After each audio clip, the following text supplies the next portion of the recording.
So here's another version of the 7-minute mask with ear loops. These are t-shirt yarn cut into 7 inches, 7-inch pieces. You'll need 2 of them. You take your fabric with 2 different sides so you can tell which is the front and the back, especially if you're taking it on and off a lot. And then you're going to put the end of one of them just into the corner there, and then gently sew it together.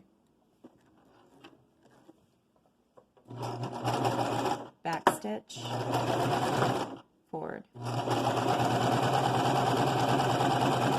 I keep the presser foot right at the edge of my fabric.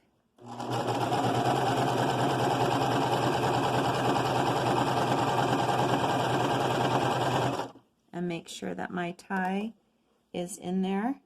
It is. Back stitch.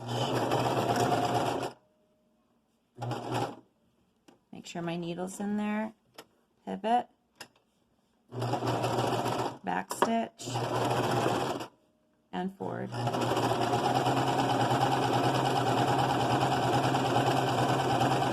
Stop before you get to the edge and open up your fabric a little bit so you can get the end of that tie, and you're going to end up making a loop into the corner of your fabric underneath that top layer.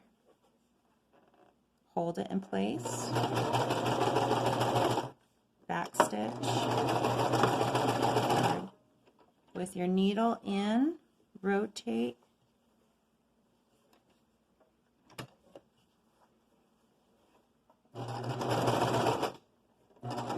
back stitch, forward,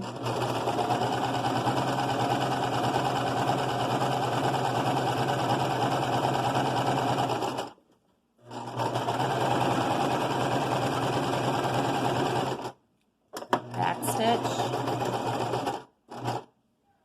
and then lift up your foot, pull out your string. Sometimes I'm not a fancy seamstress, sometimes I get double string in there. By the way, I have my tension set to 6 on the top and here as well.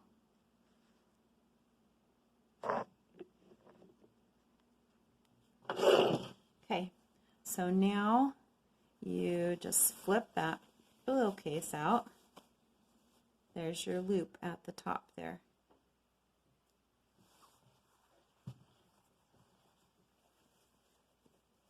You're going to pop those edges down. Just make a quick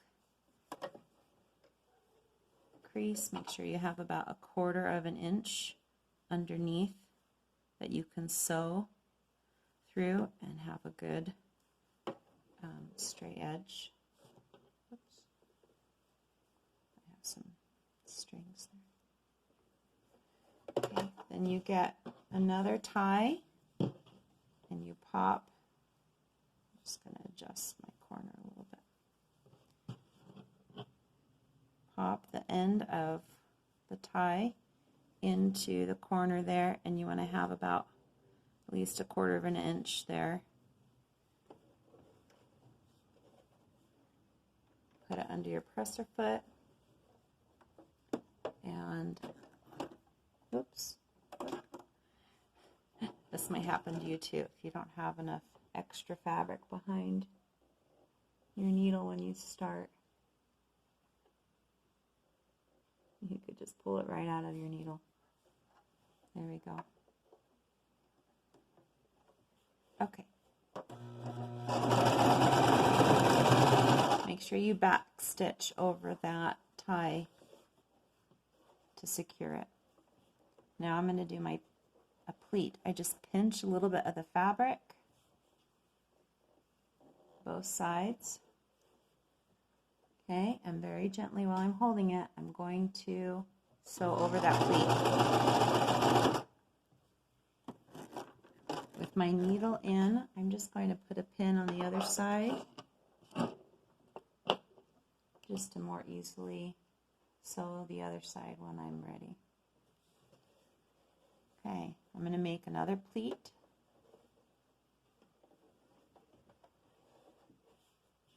And do it on the other side too.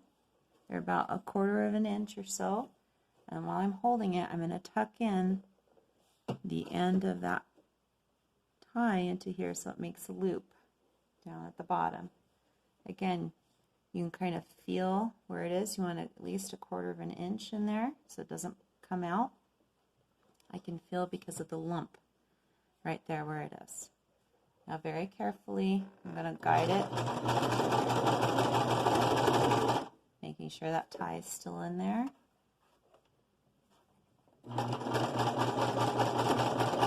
Back stitch. Stop. I'm going to put my needle in, lift the presser foot, pivot, and put it back down. Back stitch. That back stitch helps secure that tie in there just a little bit better. And now top stitch all the way down.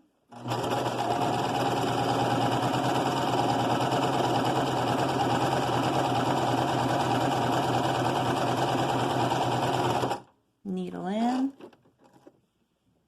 lift presser foot, pivot. Now I didn't put a pin in on this side. So I want to make sure that I pleat that, and I can either hold it or I can pin it. I'm just going to hold it, put my presser foot down.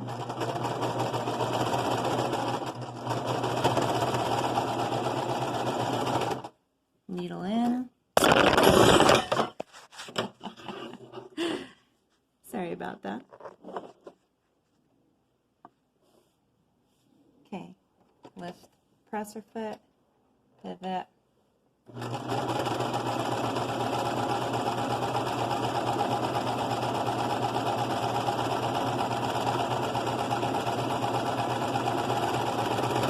Now I'm going to back stitch one more time.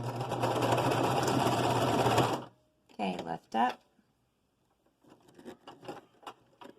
And then I'm going to cut your threads. That's it.